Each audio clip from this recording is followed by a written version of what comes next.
Siluman. Hari ini Dewa Luhan sudah menemuiku di gunung.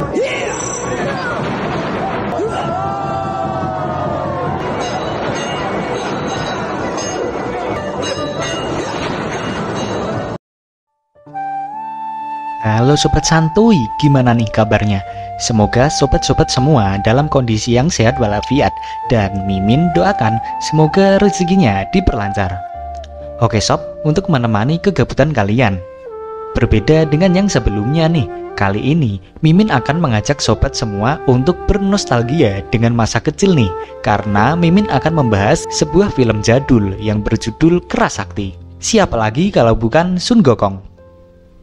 Pada video ini menceritakan awal mula munculnya Sun Gokong dan bagaimana bisa badannya terjebak di dalam sebuah gunung selama berabad-abad. Nah, biar nggak penasaran nih, tanpa berlama-lama sebelum nonton cari posisi paling enak, siapkan cemilan, longgarkan celana dalam, dan langsung saja gas oi!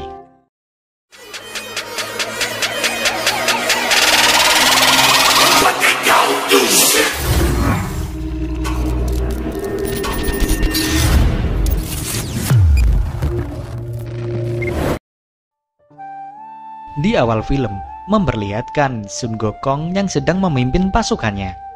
Nampaknya mereka akan bersiap-siap untuk berperang dengan pasukan Kekaisaran Langit. Perang itu terjadi karena Sun Gokong saat di Kayangan menghabiskan semua buah persik milik Mahadewi. Ia juga membuat kekacauan. Karena itu Kaisar Langit sangat murka, lalu memerintahkan Dewa Erlang beserta ke-30.000 pasukannya untuk menghancurkan tempat tinggal Sun Gokong sampai rata dengan tanah. Sun Gokong memerintahkan 10.000 prajuritnya untuk menyerang pasukan Dewa Erlang. Peperangan pun dimulai. Di sini, untuk melawan Dewa Erlang, Sun Gokong merubah tubuhnya menjadi sebuah kuil nih. Dewa Erlang yang sampai di tempat itu merasakan keanehan dengan kuil itu. Ia pun menggunakan mata ketiganya untuk mengetahui kebenarannya. Akhirnya, dengan bantuan mata itu, Dewa Erlang pun berhasil membongkar penyamaran dari Sun Gokong. Sun Gokong pun mengubah tubuhnya lagi menjadi burung.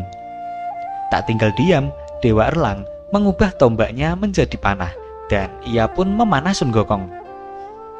Anak panah itu nampaknya mengenai Sun Gokong, yang menyebabkan ia berubah ke wujud aslinya dan jatuh ke bawah.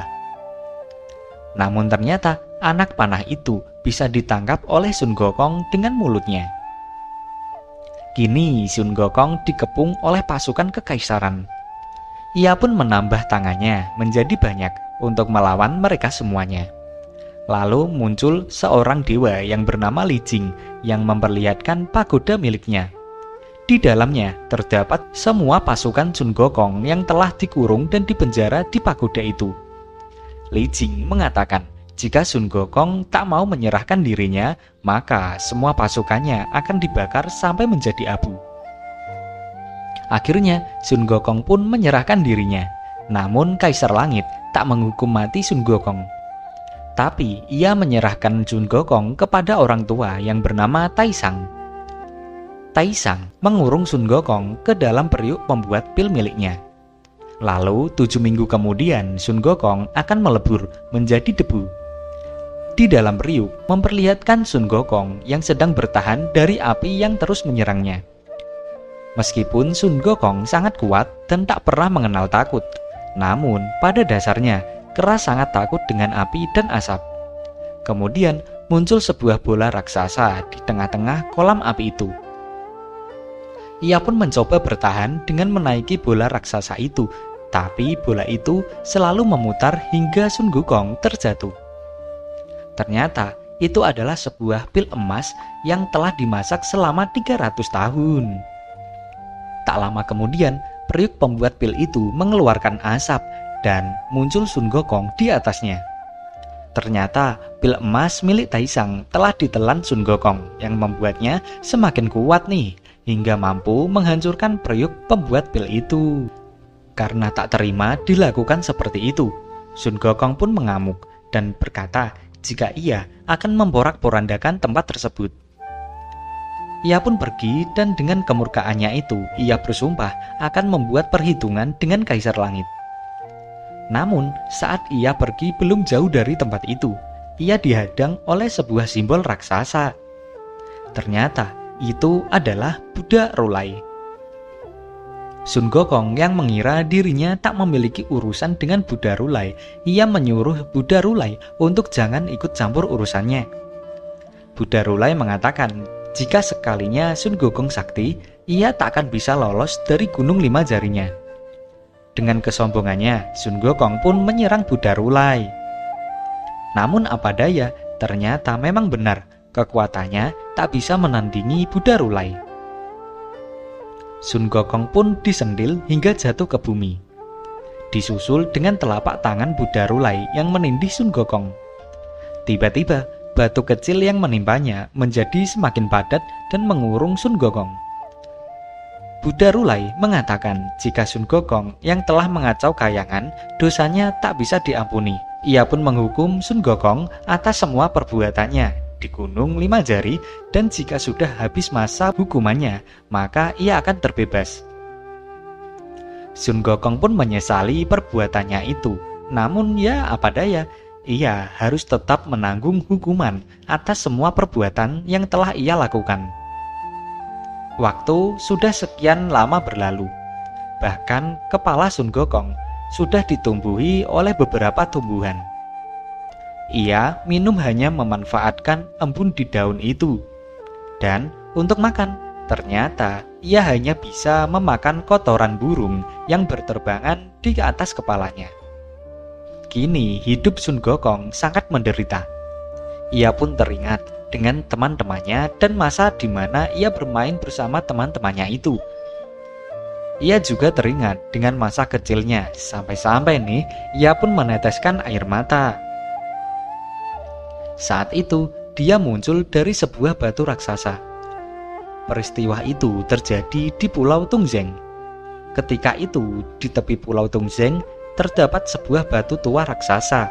Karena terus menyerap hawa sakti yang dikeluarkan oleh langit dan bumi, maka terbentuklah suatu janin sakti. Dan akhirnya, pada sebuah senja, Sun Gokong lahir ke dunia ini. Kelahirannya membuat gempar seluruh penjuru bumi, bahkan efeknya sampai ke Istana Langit juga. Di Istana Langit, mata sakti dan telinga sakti melaporkan kepada Kaisar Langit jika di Pulau Tungzeng muncul makhluk aneh yang membuat keributan di sana. Panglima Tianfeng menawarkan dirinya untuk membunuh makhluk itu dan Kaisar Langit pun mengizinkannya. Sesampainya di Pulau Tungzeng, Tianfeng yang ditugaskan untuk membunuh makhluk itu memulai pertarungan dengannya. Menggunakan garuk saktinya, Tianfeng mampu memotong ekor dari makhluk itu. Dengan demikian, makhluk itu pun kempes dan menjadi semakin mengecil, lalu berubah menjadi anak kera.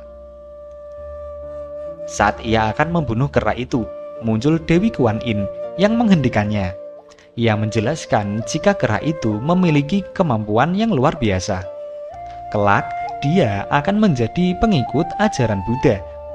Maka dari itu, Tianfeng dilarang untuk membunuhnya. Dewi Kuan Yin mengatakan, karena ekornya sudah terputus, kera itu takkan bisa mencelakai penduduk bumi lagi. Ia juga mengatakan jika kelak Tianfeng akan berjodoh dengannya. Mendengar itu, Tianfeng menjadi semakin bingung. Namun Dewi Kuan Yin mengatakan jika itu adalah rahasia langit. Ia menyuruh Tianfeng untuk kembali dan melaporkan peristiwa itu kepada Kaisar Langit.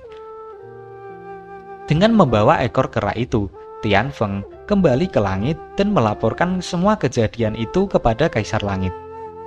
Karena keberhasilannya itu, Tianfeng kini diangkat menjadi panglima yang memimpin 100.000 prajurit. Lalu kembali ke Sun Gokong kecil. Kini ia bisa bebas untuk mencari makanan. Dan terlihat ia sedang bermain-main sendirian sambil makan buah apel. Ketika dia melihat air, ia pun melihat bayangannya sendiri di sana. Sun Gokong kecil malah takut dengan bayangannya sendiri nih. Saat ini ia belum mengenal apa-apa, bahkan ia juga belum mengenal apa itu air. Di malam harinya, Ia merasa sangat kesepian dan juga ketakutan, apalagi di dekatnya muncul beberapa makhluk yang ia sendiri tak mengetahui makhluk apakah itu. Di sini ia pun semakin takut nih. Tiba-tiba muncul petir yang menyambar sebuah ranting pohon. Karena itu memunculkan sebuah percikan api dan membuat tempat itu menjadi terang. Ternyata makhluk-makhluk itu adalah sekawanan kera yang sama jenisnya dengan Sun Gokong kecil. Ia pun diajak bergabung oleh sekumpulan kera itu. Kini Sun Gokong kecil sudah memiliki keluarga sendiri, yaitu sekumpulan kera yang sama dengan dia. Sun Gokong kecil pun sangat bahagia akan kehadiran keluarga barunya itu. Dan film pun bersambung. Oke sob, itulah rangkuman film Kera Sakti Sun Gokong. Nah, bagaimanakah kisah selanjutnya? Nantikan kelanjutan videonya ya sob, yang akan Mimin upload di channel ini juga. Oke sob, sekian dari Mimin dan sampai ketemu di video selanjutnya. Bye bye.